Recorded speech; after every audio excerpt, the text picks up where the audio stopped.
Hello and welcome to Easier Movement, Happier Horses. Today I want to share something that I think is super key, but I find that a lot of riders don't know about. Okay, and it's so important to have just a harmonious relationship with your horse, to be able to ride your horse easily and to help riding be both enjoyable and healthy for you and your horse. This is necessary.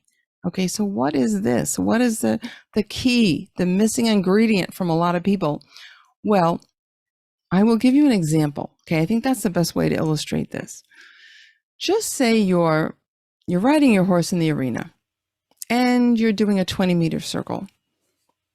And it doesn't matter if you don't ride 20-meter circles, whatever, you can fill in the blank with whatever it is, whether it's trotting down the trail, jumping a course of jumps, doing a reining pattern, whatever it is. But we're going to use the example of a 20-meter circle.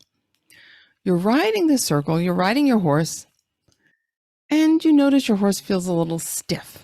Maybe she feels a little resistant, or she's, kind of pushing against your leg or falling in on a shoulder or something like that. Something is not the way you want it. Well, what do we do? Often we use stronger aids. We think about what I want her to do, what I want my horse to do, and I ask a little louder, if you will, right? And we just kind of focus on what our horse is doing. And oftentimes we forget about what we're doing, right? We don't think about that. What are we doing? Are we clear on how we're asking our horse? So let's get back to that circle. When you ride a circle, or again, fill in the blank with whatever activity you want to do with your horse, okay? You have to think about how are you creating that within yourself? How are you creating the circle in yourself? This is key because by creating that circle in yourself, right? Riding yourself is how one of my students puts it. That gives your horse the framework and that clarity to move harmoniously with you, okay? So that you can move together, right? If you're just asking your horse in these different ways, and maybe your aids are very refined and all that, but if the focus is just on what your horse is doing, that isn't going to work so well, right? That's pushing and pulling your horse. No. What you want to do is be very clear that you're creating the movement in yourself, right? That creates a clarity for your horse, a framework, if you will, and you invite your horse to move along with you, okay? To come into that. And that's how you can move with your horse. Okay, this is something that I teach in my Move With Your Horse program. We get very much into this. As a matter of fact, one of my students just recently, she's been riding her whole life, several decades, and she said that this was such a big discovery for her because she was always focused on what her horse was doing and how she could, ask her horse differently, maybe correct the horse, try to help the horse do the movement better. But she wasn't thinking so much on, or she calls it riding herself. And now she is, and her horse suddenly is so much more supple, more enthusiastic, more responsive, all the good stuff that we want. Okay, so this is key. So for example, whenever I teach, because I've been teaching this work for about 30 years, whenever I teach a Feldenkrais lesson called pelvic clock, now that involves a lot of pelvic circular movements, okay? And by the way, you may have seen pelvic clock and other approaches that are not Feldenkrais. Dr. Moshe Feldenkrais originated the whole idea of pelvic clock. Other approaches have borrowed it, but they don't have the nuances of it. They have like the rough outline of it, if you will, but it doesn't have the richness. So I'm going to say that right now. So this is a very different experience when you do it with the Feldenkrais method. Okay, so once I teach this lesson and then my students get on their horse, maybe that day, maybe the next day, maybe 3 days from then, their nervous system suddenly knows how to create a circle, okay? Knows it on a very deep level, Okay, not just intellectually, but feels it, has experienced it. And suddenly their horses just, what seems magically, are better balanced on the circle, are bending more easily, all this amazing stuff. And what's so fascinating about this is that it's not only true for riding your horse on a circle. Just say you're hand walking your horse on a circle. After doing a lesson like that, and it, by the way, doesn't just have to be pelvic clock. I've done this with many different things that help improve the movement of the pelvis in these different ways. But once you get that and you're, say, hand walking your horse on a circle, right? Suddenly that is easier for your horse as well. Again, because you are better balanced. So you say you're walking on a circle, right? You yourself, you're walking on the circle, your horse is here, whether attached to you with a lead line or at liberty. Your horse then starts to come along with you. You know, there's mirror neurons at work too, and all kinds of things. But you have this sense of clarity about the circle, okay? And your horse can come along. You're inviting your horse along with that level of awareness of how to create the circle. And again, I want to emphasize this approach applies to any movement you're doing with the horse. So for example, I can give you one from my own history. Many years ago, okay, we're talking over 30 years ago, my horse was having difficulty with shoulder in. Or at least that's how I thought of it. My horse was having difficulty doing shoulder in, okay? Until I did a particular Feldenkrais lesson. Again, it's one that I often teach because it was so game-changing for me. And it was just amazing because I got on my horse and I just said, I'm going to do a little shoulder in. Boom. My horse was brilliant. Just amazing how supple and responsive he got, and how his ability, to engage that inside hind, to bend, to do all the things was suddenly right there. Why? Because I improved. I changed myself and my horse changed. Okay. Because it was always me stopping him in the first place. I wasn't clear. I was creating some level of resistance in him, not just from lack of clarity, but downright resistance. That lesson was one of the ones that helped me be more balanced in the saddle and helped me get rid of my long-standing hip pain. I had trouble with my hips since I was 18 years old. And I went from doctor to doctor and different therapies. Nothing helped until I discovered the Feldenkrais method. Okay. And it allowed me to be a much more effective, more balanced rider as well. Okay. So super important. So I don't care what activity you're doing with your horse. Maybe you just like to saunter down the trail. Maybe you're an eventer. Maybe you're a reiner. No matter what you do, it's important to have the body awareness, the control, the coordination, the ability to organize your movement, to create it for the horse to step into. Okay. This is what we do in Move with Your Horse program because it's super, super important, complete game changer. And, you might be wondering, well, I don't know how to do that, right? Well, I would say start by noticing differences.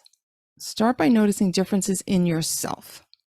So just say you're sitting right now. Don't do this if you're driving, please, okay? And I wouldn't even do this first on the horse. But maybe you're just sitting in a chair quietly, not operating any heavy machinery or riding a horse. And you just start to notice how your feet are making contact with the floor. How does the left foot compare to the right foot? Maybe one is a little heavier and, I never noticed that before. Do I always do that? And you start to be curious about it, not judgmental.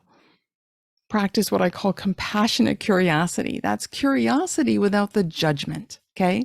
Just noticing. Differences, by the way, are to be celebrated. That's what informs your nervous system, and that's how you improve, okay? So differences are fantastic. So your feet, you're noticing what your toes are doing. Again, you compare one side to the other. And really tune in, really take your time with this. Notice how each ankle feels. Maybe one feels a little tighter than the other. Right? Really take the time to notice yourself. You will start to, what will happen over time is that your nervous system will develop this ability to become really aware, to have that self-awareness. And then bring your attention on up. Notice how your left lower leg feels. Is there a sense of tightness there? Now, what about the right one? Now, if you're on your horse, because maybe later on, if it's safe for you to do, you do this on your horse. And you think, well, how does each leg make contact with my horse? Are they different? For many people, they will be. Maybe one leg will feel shorter than the other. And you'll think, well, that's why I lose my stirrup, right? On that side, right? So really pay attention to this. Notice the thighs. And again, you want to compare one side to the other. Notice how your pelvis is sitting on the surface, whether that's the chair or the saddle. Very, very common for people to be asymmetrical with their seat bones, be heavier on one side. And you really have to check this because a lot of us have been asymmetrical for so long that our brain has decided that it's even, that we're even, that they're level, but they're not, okay? And merely sitting on your hands may not give you an accurate representation. It may help a little to give you a sense, but a lot of times when you sit on your hands, either palm up or palm down, you change the way you're organizing your trunk and you automatically balance your seat bones a little bit more. So keep that in mind if you put your hands under your seat bones. If you have a very close friend and she doesn't mind you sitting on her hands, not when you're on your horse, but in a chair, hopefully with a little padding underneath so she doesn't get squished, that may give you some information because she can tell you, ow, one hand, my right hand is really getting squished or my left hand and the other one isn't. So a few things you can do like that, okay? But then start to bring your attention on up. Notice how your lower back feels, right? Notice it without touching, but you can also, if it's safe, put your hands back there. Does one side feel tighter than the other? Is your back very arched or is it rounded? Right? And different parts of the back can be rounded or overly arched, okay, or extended. So start to pay attention to that. Notice how your spine feels. Notice how your shoulder blades are hanging. Are they up by your ears or are they just hanging naturally? And I would discourage you from trying to force them down and back because that will backfire, okay? Don't do that. Just notice and just think of releasing any unnecessary effort. It can be helpful to purposely contract places that you're less aware of, like maybe hold one shoulder up really high or both, and then let them go. Let them go. Right? And maybe put them down slower than that, like hold them, and let them go. And see if they go lower when you do that. Again, compare one side to the other. You can play with bringing one shoulder up and forward and back, maybe doing circles with each shoulder and letting them go back down. Okay, so start to do little movements. You can move your ankles. You can do little things comparing one side to the other. Notice how your arms feel, your hands. Again, noticing one side, comparing it to the other. Notice the carriage of your head. Where are your eyes looking? What's your horizon? Do you tend to look down? Many of us, because of our devices, our phones, etc., we have this rounded posture and we look down a lot. Right? Notice where you're looking. This will all affect your health, by the way, and also your horse. It will definitely impact your riding and your horse's ability to move with you and you to move with your horse. Okay, so you just do like a complete body scan. Again, feeling differences, celebrating differences, because that means you're paying attention. You're developing your ability to sense yourself. This is key. Okay, this is really, really important. And over time, you'll get better and better at this. Okay, it could be like something you just do before you ride or, first when you first get in the saddle. Kind of go through like a pre-flight test, if you will, and notice how you feel, or midway through your ride, check in again. Right? Very, very important. So that can give you a little foundation for this idea of really being starting to develop body awareness. There's a lot more to it than that, and that's why we go in depth at this in my Move with Your Horse program. Okay. But another thing to think about too is even like notice how your throat feels. Notice how your chest feels, your solar plexus, your belly. Notice how you're breathing. So many of us hold our breath, or we breathe in this kind of irregular way, or we think we have to breathe a certain way. Just notice how free is your belly to move with your breath. Very common for people, men and women, but I see it more in women, to hold the belly in all the time. And it creates a very strong habit that you're not even aware of. And it will restrict your horse and limit your movement. Okay. Not recommended at all. Let the belly be free. Now, there are times where you will be engaging your core, but in a healthy, intentional way, not in a compulsive way of pulling the belly in. Sometimes you see it, or you hear people giving suggestions, whether they're personal trainers or whatnot, and they say, suck your belly into your spine and like hold it there all the time. No.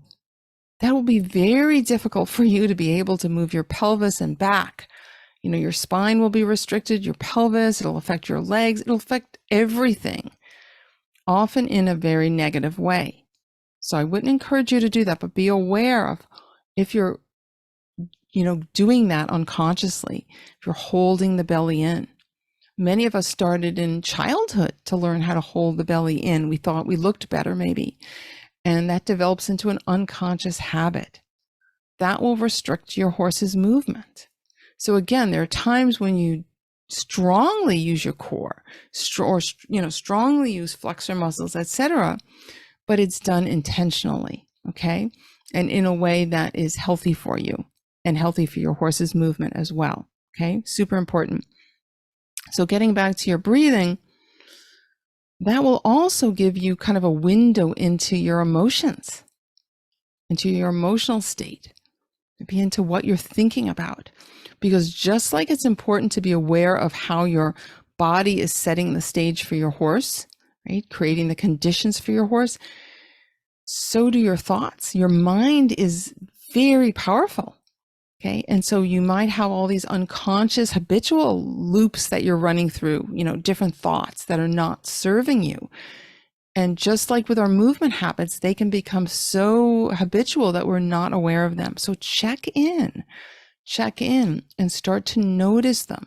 Have that full self-awareness. It's not just like body awareness. It's emotional awareness. It's your, being aware of what your mind is doing, what your mind is creating. And you want your body and your mind to be aligned with your intention of what experience you want to create with your horse. Okay, by doing that, then you and your horse can really enter into this beautiful partnership where you can be partners in this dance. Okay, and it could be very harmonious, very important. So another resource I'm going to give you that's super valuable and it's completely free is my 3-video rider masterclass. It will help you feel if you're balanced in the saddle, help improve your position. They're very gentle Feldenkrais based awareness exercises that done in a chair. They're like 15 minutes or so each. They're super, easy to do and very actionable. And you can, no matter your age or level of condition, you can always do them. You can modify them. It's very important you only do what's easy and comfortable and safe for you, but you can always modify my instructions. But if you go to marydebono.com/rider, you can sign up and get them. So marydebono.com/rider, and they're completely free. Okay.